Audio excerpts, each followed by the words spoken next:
जय हिंद दोस्तों, स्वागत है आप सभी का हमारे इस नए वीडियो में। दोस्तों आज के वीडियो आप सभी के लिए बहुत बहुत इंपॉर्टेंट होने वाला है। आपका एनडीए 1 2023 और सीडीएस 1 2023 दोनों का नोटिफिकेशन यूपीएससी की ऑफिशियल वेबसाइट पे जारी कर दिया गया है। अभी मैं इस नोटिफिकेशन को वहीं से डाउनलोड किया हूं, आप भी वहां से डाउनलोड कर सकते हैं। वेबसाइट है upsc.gov.in, आप वहां से डाउनलोड कर सकते हैं।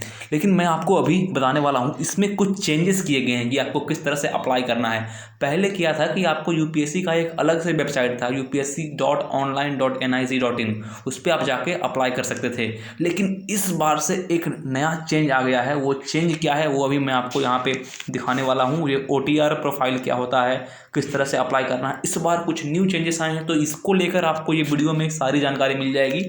किस तरह से अप्लाई करना है, कहाँ पे अप्लाई करना है, एज लिमिट क्या है, कितनी वैकेंसीज आई हैं, फीमेल कैंडिडेट के लिए कितनी वैकेंसी है, ये सारे तमाम डाउट आपको आज के इस वीडियो में देखने को मिल जाएगा। तो सबसे पहले आपको मैं दिखा दूं, ये यूपीएससी का ऑफिशियल नोटिफिकेशन है। आज ही के दिन 21 तारीख को आया है और जो लास्ट डेट है इसको फॉर्म फिलअप करने का 10 तारीख है। लेकिन मैं आपसे रिक्वेस्ट करूंगा, आप विथिन 2 to 3 डेज, आज के वीडियो से 2 से 3 दिन के अंदर अंदर आप ये फॉर्म फिलअप कर लें। किस तरह से फिल करना है मैं आपको अभी बताने वाला हूँ। जो नया प्रोसेस आया है उसके बारे में भी मैं आपको जानकारी दे दूंगा। तो यहाँ पे आप देख पा रहे होंगे एनडीए 1 2023 का ये फॉर्म है। ये आपको कमीशन का ऑफिशियल वेबसाइट upsc.gov.in, यहाँ से आप डाउनलोड कर सकते हैं।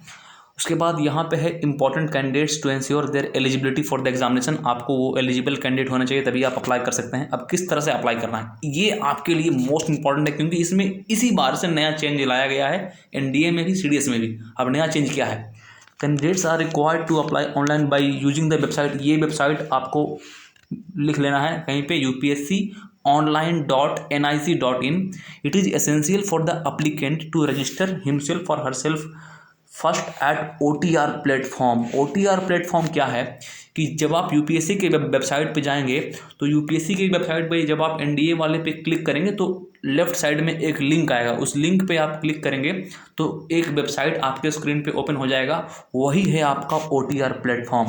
ओटीआर प्लेटफॉर्म एक ऐसा प्लेटफॉर्म है जिसमें आप लाइफ टाइम में मात्र एक ही बार रजिस्टर कर सकते हैं, और जो अपना डिटेल्स वहाँ पे डाल दिया वो डिटेल्स आपको हमेशा लाइफ टाइम के लिए रहेगा। इसीलिए जब भी आप ये ओटीआर फॉर्म भरें, आप हमेशा अपने माइंड में बारीकी से सारे डिटेल्स को भरें, क्योंकि उसमें आप मॉडिफिकेशन नहीं कर सकते हैं। अभी इस ओटीआर के बारे में बता रहा हूँ। ओटीआर जो प्लेटफॉर्म है, it is available on the UPSC commission website, then proceed for filling the online application form. पहले आपको ओटीआर फॉर्म फिल करना है, उसके बाद आपको इस upsc.online.nic.in यहाँ पे आपको डायरेक्ट कर दिया जाएगा वहीं से। OTR has to be registered only once in life time. ये बात आपको अच्छे से ध्यान में रखना है, सिर्फ एक ही बार आपको लाइफ टाइम में रजिस्टर करना होगा। This can be done any time throughout the year. If the candidate is already registered, he or she can proceed straight away for the filling of the online application for the examination. यहाँ पे mention यही किया गया है कि ये OTR मतलब होता है, OTR का फुल फॉर्म होता है one time registration. One time registration. So आप लाइफ में मात्र एक ही बार रजिस्टर कर सकते हैं। सो आप थ्रू आउट द ईयर में कभी भी रजिस्टर कर सकते हैं, लेकिन जब आप एनडीए का फॉर्म फिलअप कर रहे हैं तो बाकायदा आप अभी ही रजिस्टर करेंगे, तो आप अच्छे से रजिस्टर करना।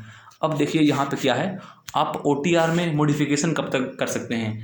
यहाँ पे भी एक बात और है कि एक बार तो आप ओटीआर में फिल करेंगे, अपना डिटेल्स डालेंगे, लेकिन मान के चलो बाद में आपको मॉडिफाई करना हो तो आप मॉडिफिकेशन भी लाइफ टाइम में मात्र एक ही बार कर सकते हैं। यहाँ पे भी लिखा हुआ है, in case candidate want to effect any change in the OTR profile, it shall be allowed only once in the lifetime after the registration at the OTR platform।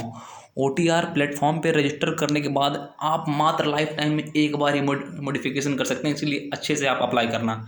और यहाँ पे यही है लास्ट में जो आपके लिए इम्पोर्टेंट है, in the case candidate after registration on the OTR applies for the first time in the examination, last date of the modification would be 24th of January 2023। अगर आप इस बार एनडीए के लिए अप्लाई कर रहे हैं तो जो एनडीए का लास्ट डेट अप्लाई करने के लिए है वो है 10th of January।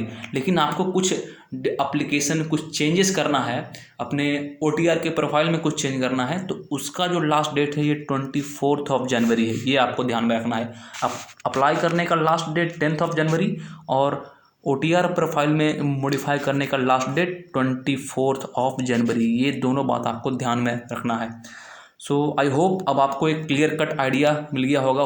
वही सेम डिटेल्स यहाँ पे दिया गया है 18 से लेकर 24 तक, 18 जनवरी से लेकर 24 ऑफ जनवरी तक आप अपना OTR का प्रोफाइल चेंज कर सकते हैं, मॉडिफाई कर सकते हैं, और लाइफ में मात्र एक ही बार कर सकते हैं, इसीलिए फिल करने वक्त अच्छे से आप फिलअप करना। इसके बाद जो आपके लिए है विथड्रावल ऑफ ऑब्लिगेशन, ये तो आप मोस्टली नहीं करेंगे, मैं आपको बस मोस्ट इंपॉर्टेंट जो है वही मैं आपको बताने वाला हूँ।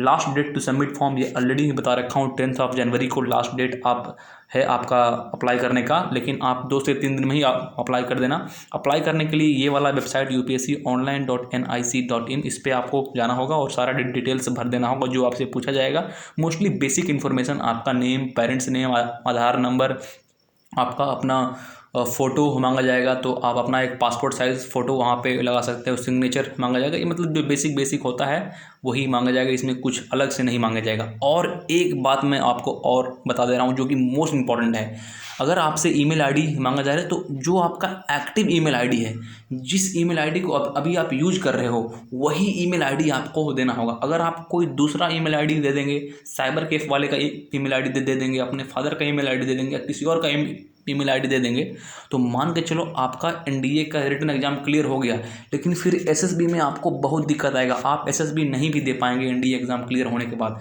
सो ईमेल आईडी आपका एक्टिव होना चाहिए, और एक्टिव इन द सेंस आप उसके ओनर हैं। अगर आपके पास ईमेल आईडी नहीं है तो अभी आप क्रिएट करें और उसके बाद वहाँ पे ईमेल आईडी देना। इसलिए ईमेल को लेकर और OTR को लेकर यहाँ पे आपको बहुत ही सीरियस होना पड़ेगा।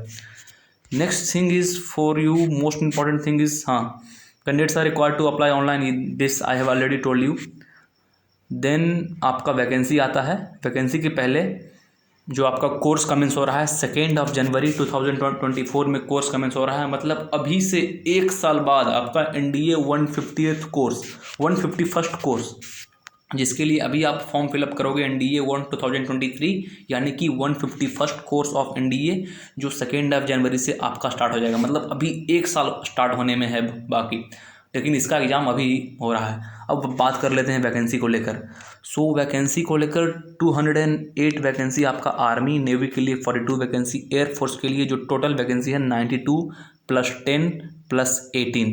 सो जो आपका टोटल वैकेंसी है 110 वैकेंसी आपको एयरफोर्स के लिए, 120 वैकेंसी आपको एयरफोर्स के लिए देखने को मिल रहा है।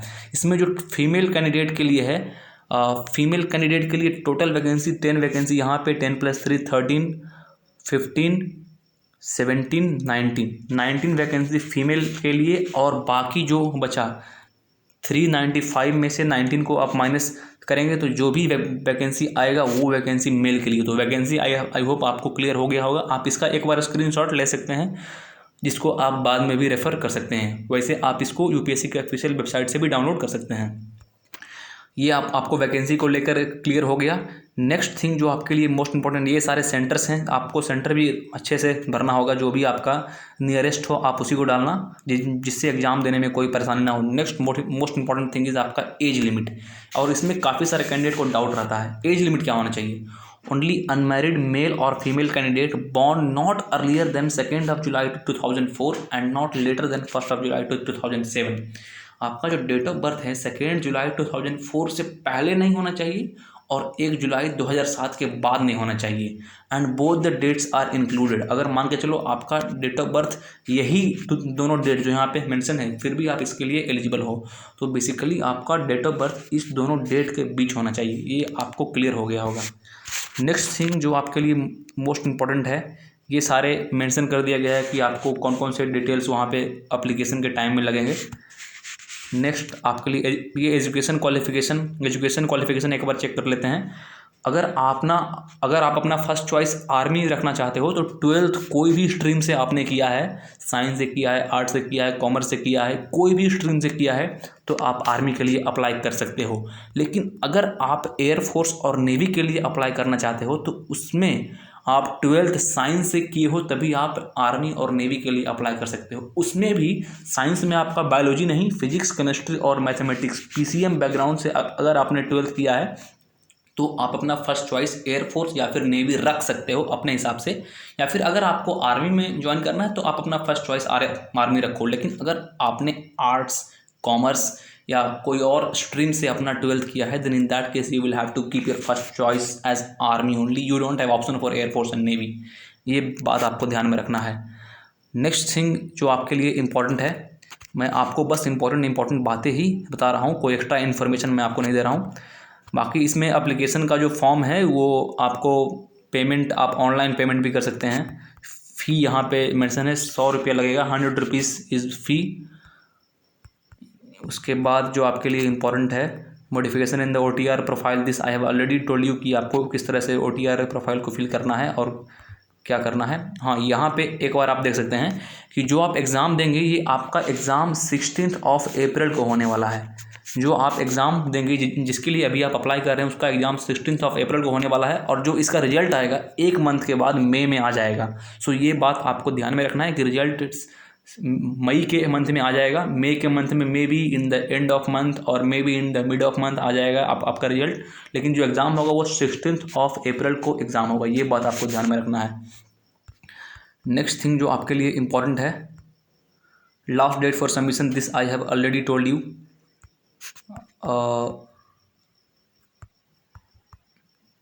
Announcement of the result of the written examination interview qualify, this things are not important as of now, because ये सारे जो आपका SSB का प्रोसीजर होगा ये आपके रिटन एग्जाम के बाद होगा। सो आई होप यहाँ तक मैंने आपको बता दिया, और यहाँ से आपका जो UPSC का फॉर्म है ये मैं आपको एक कंप्लीट जानकारी दे दिया हूँ कि NDA का फॉर्म किस तरह से फिल करना है, क्या आप इसका क्वालिफिकेशन है, क्या इसका एज लिमिट है, और ये OTR के बारे में मैं आपको एक जानकारी ऑलरेडी दे दिया हूँ। अभी मैं एक थोड़ा सा आपको एक ग्लिम्स दे रहा हूँ कि OTR का प्रोफाइल किस तरह से दिखता है। अब ये अभी आपके स्क्रीन पे ये OTR का प्रोफाइल आपके स्क्रीन पे आ रहा होगा, जस्ट ए मिनट। हाँ, जब आप UPSC की ऑफिशियल साइट पे लॉगिन करेंगे तो इस टाइप से आपको आएगा। ये 75 ईयर ऑफ इंडिपेंडेंस, आज़ादी का अमृत महोत्सव टॉप में आएगा, फिर UPSC, then provide your basic information under OTR, that is one time registration. यहाँ पे आपको बेसिक चीज़ें पूछी जाएगी, आपके नेम, आपका full name, gender, father name, mother name, date of birth, यही सारे डिटेल्स आपसे पूछे जाएंगे। तो यही है आपका एक OTR प्रोफाइल का एक ग्लिम्स। ये आपको UPSC के ऑफिशियल वेबसाइट पे देखने को मिल जाएगा आप अप्लाई करने के लिए। इसके बाद नेक्स्ट वीडियो में मैं आपको CDS को लेकर भी बात करने वाला हूँ कि CDS को किस तरह से फॉर्म फिलअप करना है। साथ साथ अगर आप NDA 2022 का SSB दे रहे हैं तो इसमें मैं ऑलरेडी 2-3 वीडियो बना रखा हूँ, कॉल लेटर को किस तरह से फिल करना है। ये जो SSB आप देने जाओगे उसके ऑल सेंटर्स को मैं कवर कर रखा हूँ, आर्मी, नेवी, एयरफोर्स, सारे सेंटर को मैं कवर कर रखा हूँ, किस तरह से फिल करना है, कहाँ पर रिपोर्टिंग करना है, कौन कौन से डॉक्यूमेंट्स लेकर जाना है, सारे मैं ऑलरेडी बना रखा हूँ। तो कोई भी डाउट होगा तो वीडियो के कमेंट में कमेंट करना, वहाँ पे मैं रिप्लाई कर दूंगा। Till then keep studying, stay safe, thank you, जय हिंद।